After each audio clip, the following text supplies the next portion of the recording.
Well, greetings. Here we are again. And again, I want to take another look at a prophecy theme, an end time theme. I've read lots of prophecy books and end time things, and I'll have to tell you, most of them are just gobbledygook, and they're not worth. I've got a whole bunch of books that I'd like to throw away. But the concept of Gog and Magog is probably of interest more right now because of the war that's going on between Hamas and Israel, or Israel and Hamas over there in the Middle East, in Israel specifically. And so I've been asked to take a look at this. I want you to think with me about Ezekiel 38 and 39 specifically. I'm not going to read both chapters, but some of it. Ezekiel has in chapter 37 what we call the vision of the dry bones. And it looks like that was fulfilled with when Israel became a nation and the people began to come back from all over the world to their homeland. They call it Aliyah, coming home. And I've had the privilege of talking to some people that have done that. One man was sharing that he was not only coming with his wife, but bringing 100 of his family members with him from the United States back to Israel in an aliyah. But Ezekiel goes on in 38 to talk about something. Let's just get it before us, a portion of 38. Let me read this. The word of the Lord came to me, Son of man, set your face against Gog of the land of Magog, the chief prince of Meshech and Tubal. Prophesy against him and say, this is what the sovereign Lord says. I am against you, O Gog, chief prince of Meshech and Tubal. I will turn you around, put hooks in your jaws, and bring you out with your whole army, your horses, your horsemen, fully armed, and a great horde with large and small shields, all of them brandishing their swords. Persia, Cush, and Put will be with them, all with shields and helmets, also Gomer with all its troops, and Beth Torgama from the far north with all its troops and many nations with you.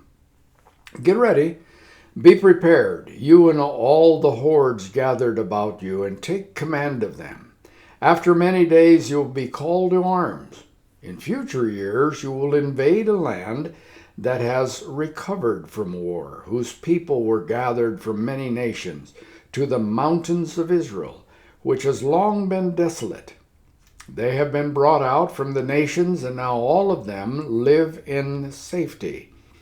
You and all your troops and the many nations with you will go up, advancing like a storm.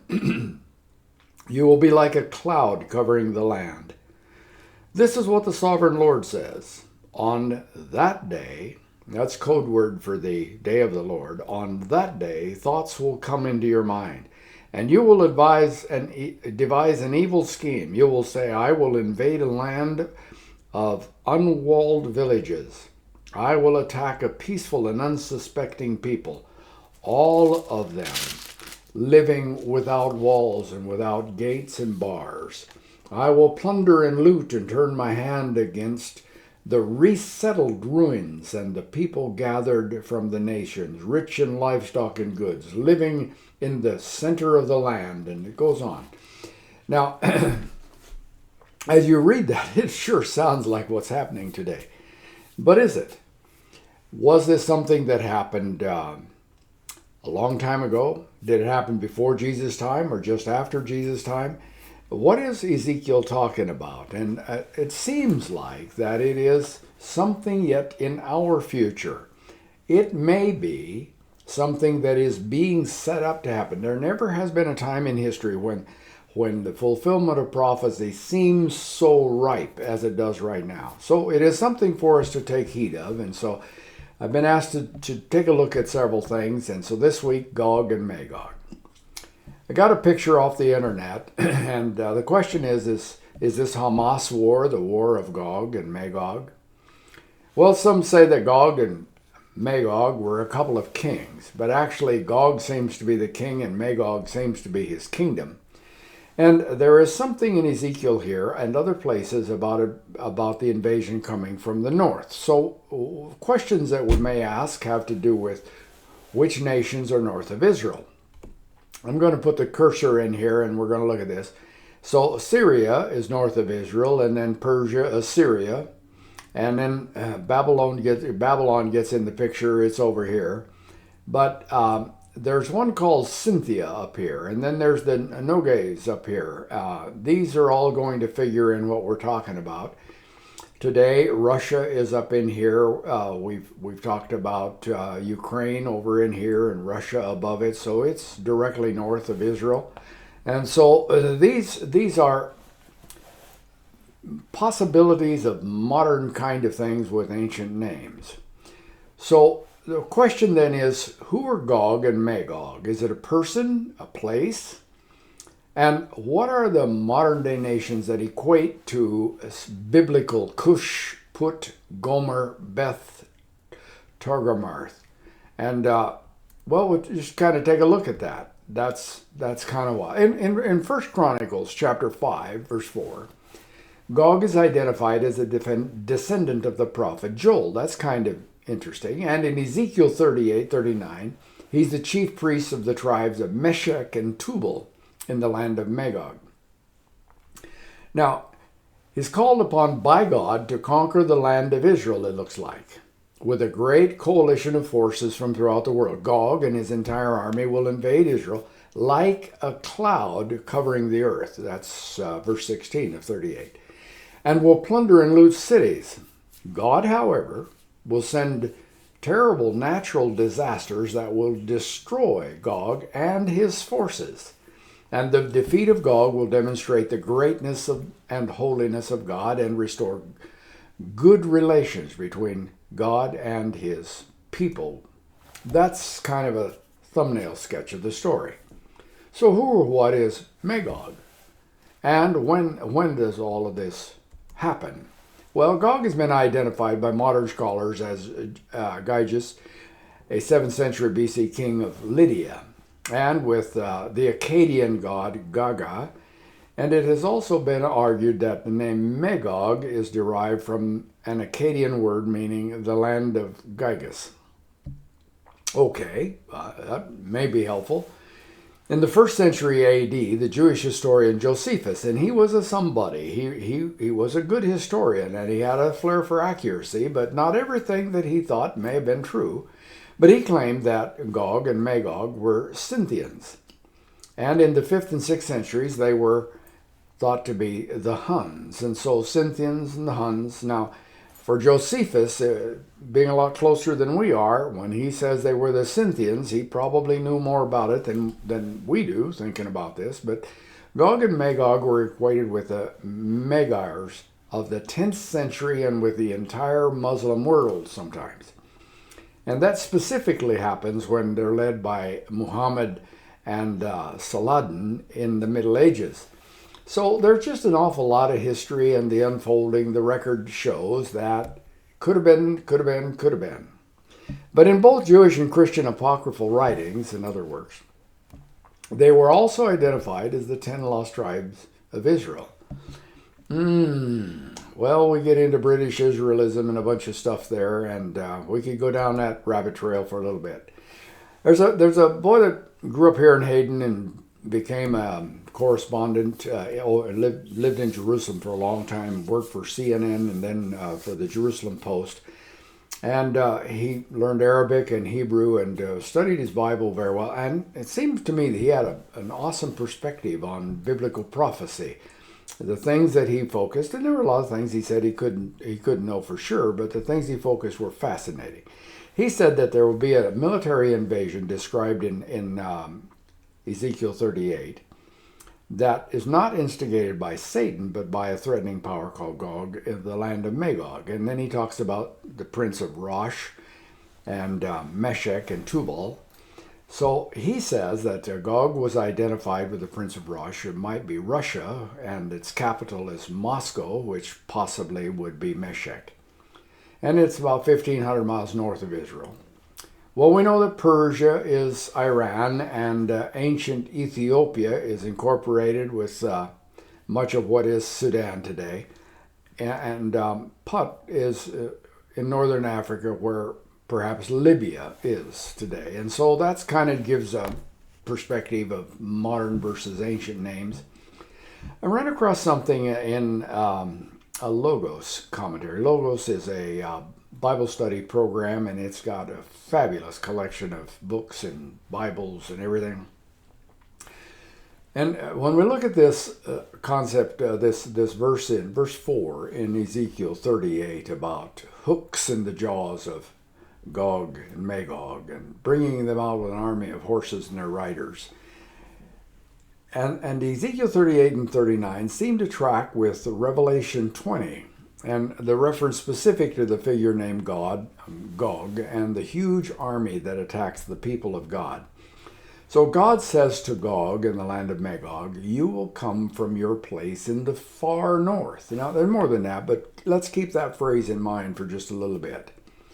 So toward the end of our Bible, John the Revelator sees a vision.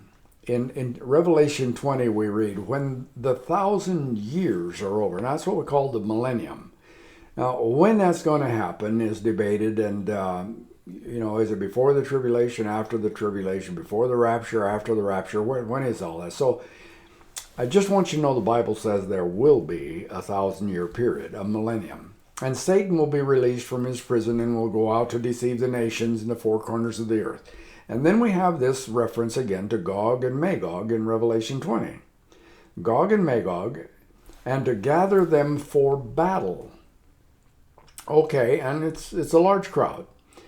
In Hebraic perspective, the foe in the north is something awesome and memorable. Now, aside from all the speculation about the who and when and where and all of that stuff, one thing everybody understands is that the invasion comes from the heights of the north and sometimes the far north. So that phrase is something that everything seems to have in it. So while scholars have focused on the literal geographic aspects of this phrasing, few have given serious thought to a mythological or spiritual association of Ugaritic and Canaanite religion with Baal and Baalism, Baal, the Lord of the Dead. So an ancient reader of Hebrew extraction would have looked for an invasion from the north and would have thought it might be of a supernatural nature. In other words, not necessarily men and human armies. The language of Ezekiel may not simply be about a human invader and human armies. It may be about some kind of spiritual forces. So let's think about where it all started. So in epic saga of the Bible, we understand that God intended to rule over his creation through humans. And all the while, he was present with his heavenly host, the angelic host. In the Garden of Eden, heaven had come to earth. But we know that everything went awry in the wake of God's decision to grant humans free agency or free will. And the decision that God had made was necessary for his creatures to truly be like their Creator. And so he gave them the ability, the freedom to exercise their will and choose good or evil, choose him or to follow someone else, themselves or Satan. What seems to us to be a long, drawn-out divine plan, God could have just wiped everything out, start over again, or he could have just snapped his fingers and everything would have changed. But that would have destroyed what God had in mind. And he wanted his creatures to have a moral dimension. He wanted them to have choice and a measure of freedom. Not total freedom, but freedom to choose between good and evil. And he could have just made Eden happen again and restored it, but it would have canceled everything he wanted to do. So there's a long process in which man has to come to a point of participation with God freely, making a choice. And God hasn't abandoned everything. He's still working on it. And the Bible is the story of God reconciling his moral creature to himself. God's original objective is going to come about as intended, but it's going to be in a right way, in a just way as well. So what we have here then, earthly geography is important to humans. We like the land of our birth. We love it. We want to go back home many times. Sometimes we have to leave because of hardships or danger.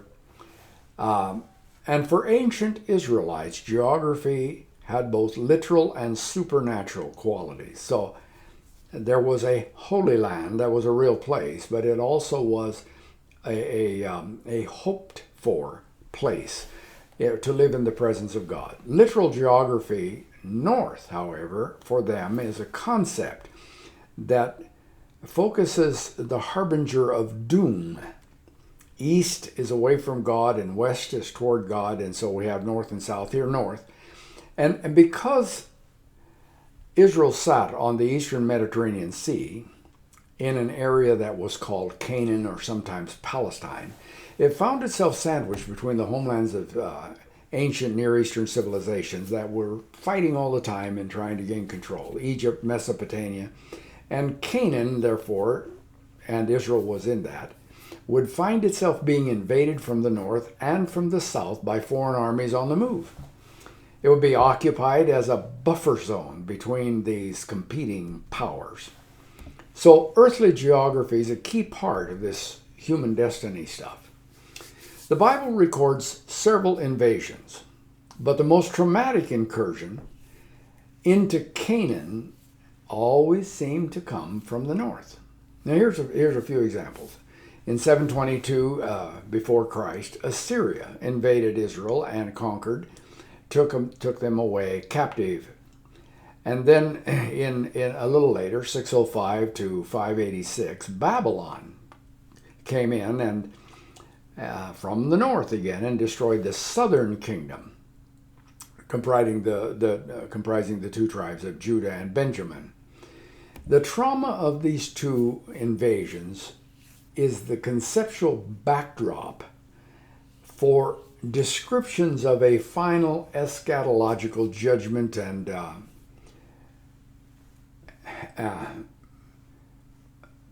circumstances on the Jewish people. And so several prophetic books, Zephaniah, Amos, Joel, Micah, speak of that. And then Isaiah and Psalm mention them as overlords, these foreigners as overlords. There was a false confidence that Judah had developed.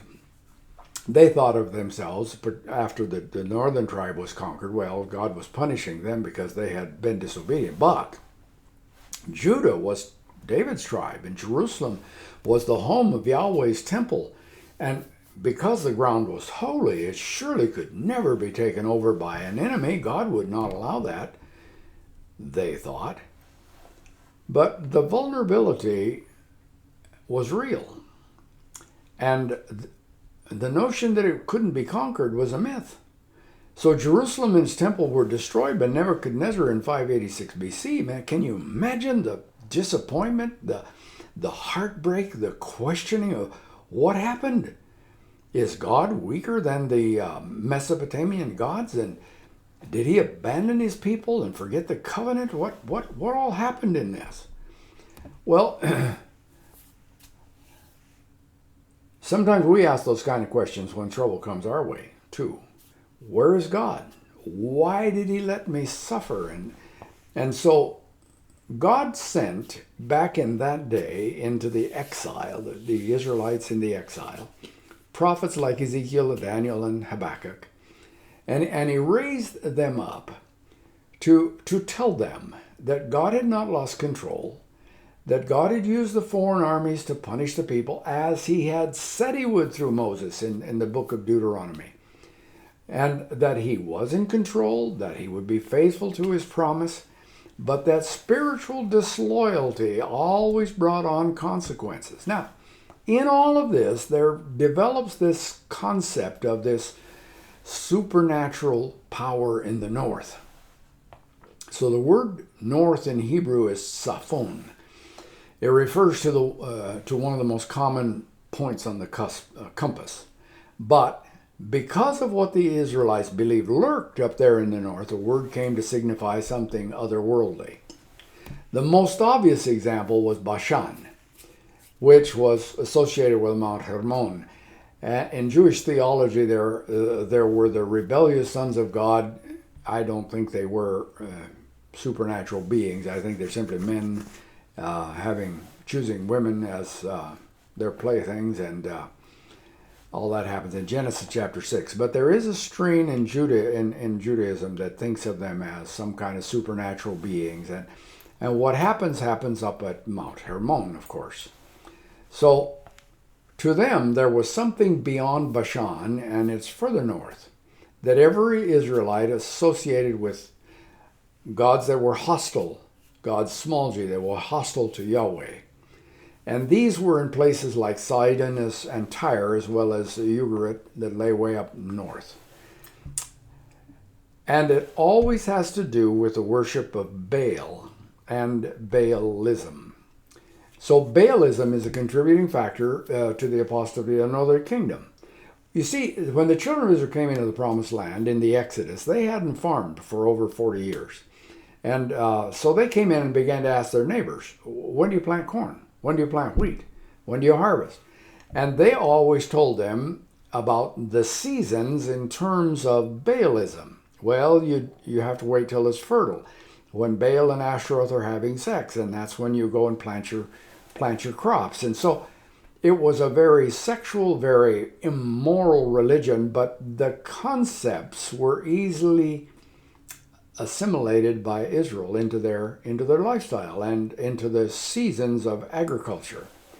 So specifically, Baal's supposed home or place was a mountain, and it is known as Jebel al-Akra, and it's situated up north of Ugarit.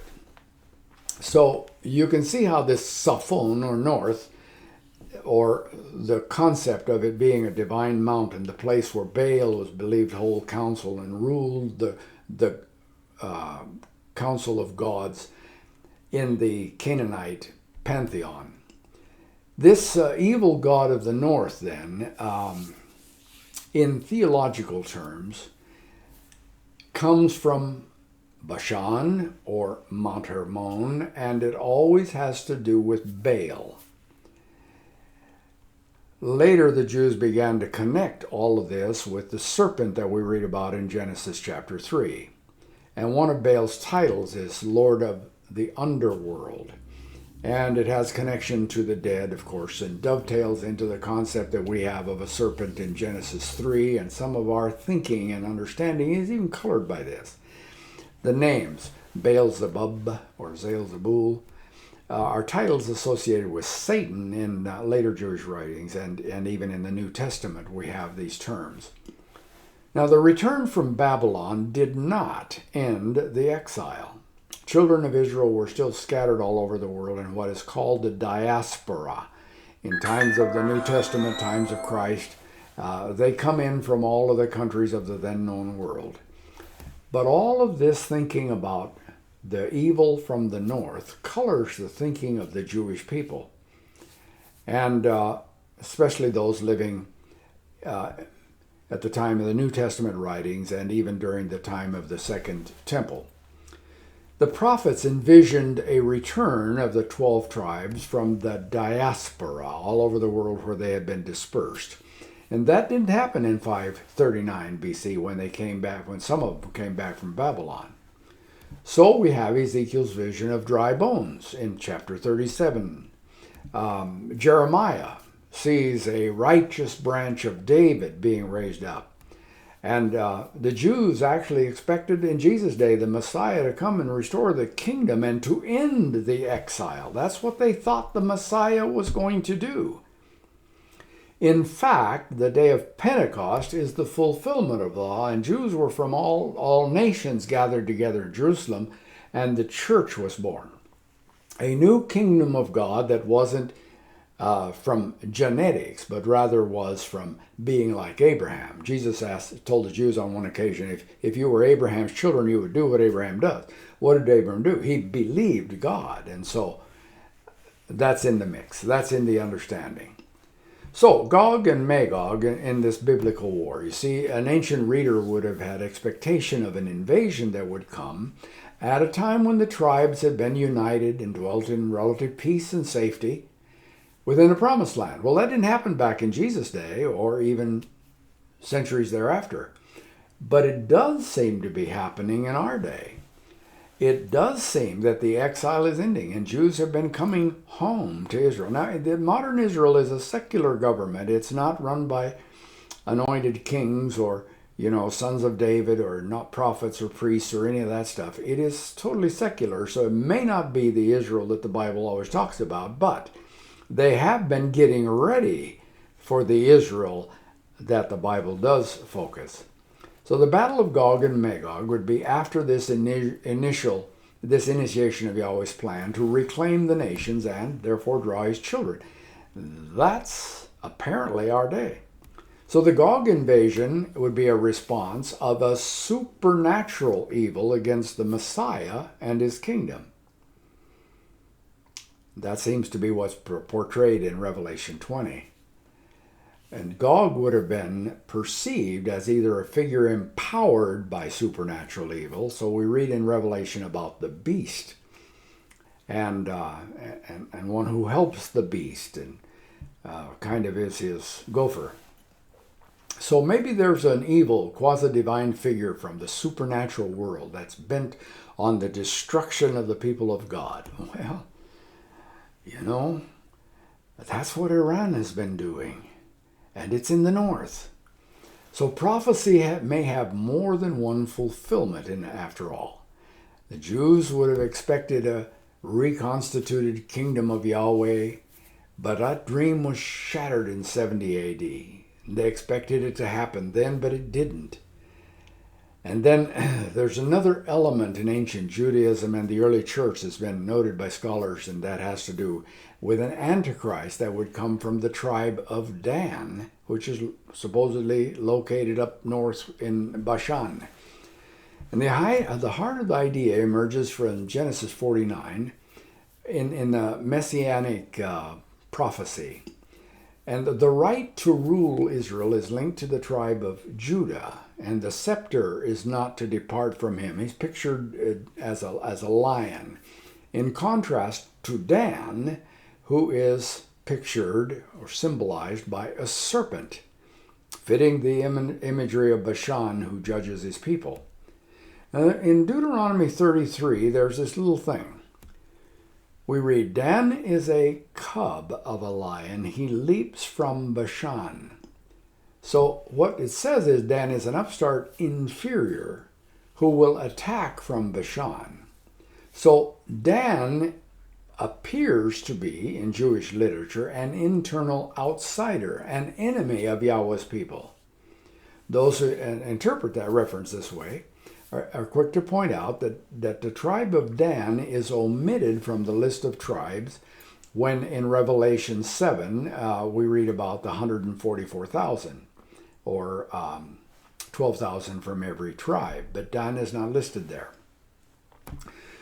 All eschatological systems, no matter whose paradigm you're following, are speculative. And the point is that the supernatural world of ancient Israel and Judaism seems to influence the thinking of the writers of eschatology. The cosmic enemy of the supernatural north, where the counsel of evil is plotted against Yahweh's counsel, is a fixed part of this worldview of the biblical writers, especially when it comes to end times. Now, there's another theme, and I probably won't get to it next week. I'll probably have to skip a week because Thanksgiving gets to be a kind of a complex time, and I need to be out of town. But I want to take a look at Armageddon. Armageddon, Har in Hebrew is a hill or mountain, and Megiddo. And Megiddo one of the places that had been destroyed more than any place on the face of the earth, a couple more times in the city of Jerusalem. The blood has flowed in the valley of Jezreel more than any other place on the globe. So it's kind of worth taking a look at, because the Bible seems to say that a final battle will happen. Let's take a look at it next week. Thanks for joining me this week, and be blessed. Thank you.